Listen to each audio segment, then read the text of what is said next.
I think we all have that curiosity of what our pets get up to when we leave. And this movie does a great job of sort of fantasizing about that, what our animals, throwing parties for each other and listening to rock and roll music and doing all kinds of stuff. I think when people see it, that it's just going to make them love their pets even more.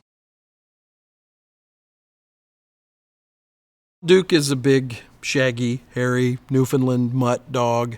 And he sort of comes off as one thing, but really he's sort of like, I think we all do, just being a little protective of what's really going on. And, he tries to dominate Max at first, and you don't really know why he's doing that, but you figure out why he's doing it. He's just like every dog in a new environment. He's a little scared, he's a little nervous, and he's trying to figure out where he fits into the dynamic of the family. I don't blame Max for being upset that Duke comes in. Max had a really good thing going there.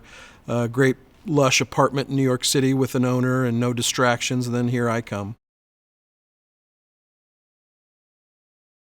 They go on a full-on adventure in the streets of New York City, trying to,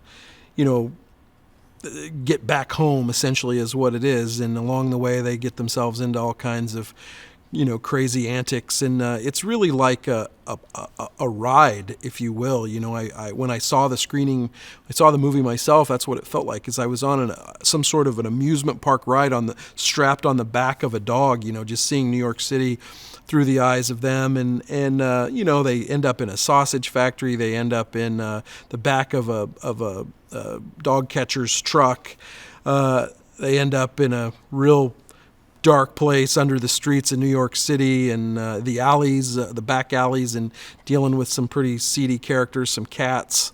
They just have a full-on adventurous New York City day. I think one in which, when people see it, will be pretty jealous and think like, wow, I'd like to have a day out in New York like that. Duke is a little nervous of Snowball in the beginning, but then, Snowball kind of comes to save the day. So I think at the end, I think that's sort of what the little sort of spine and nice quality of the movie is that you never know where friends are going to come from, and I think it's a lesson for all of us. You never know what your best pal might look like when you meet him. You got to be open to it, and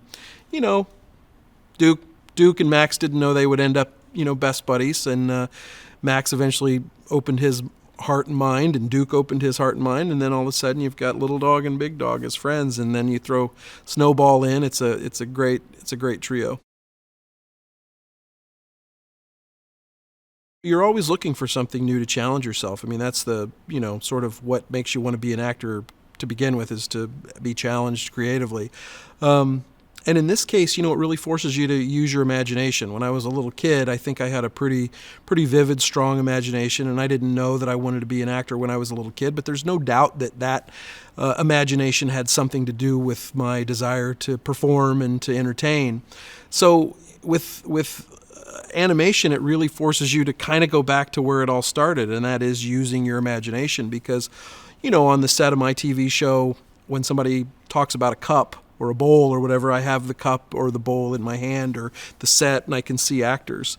Here it's just written on a page, so I have to kind of see it in my own head and understand what it means that Duke is in a cart going through a sausage factory, or what I have to imagine in my own brain of what it means when Duke, falls down a sewer drain, or whatever it is. So it's challenging, and it's also exciting at the same time. It's exhilarating. It's honestly freeing.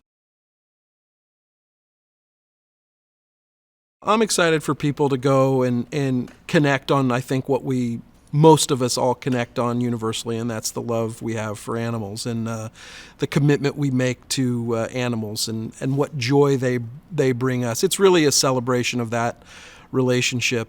Hi, it's Valerie here with a little bit of love.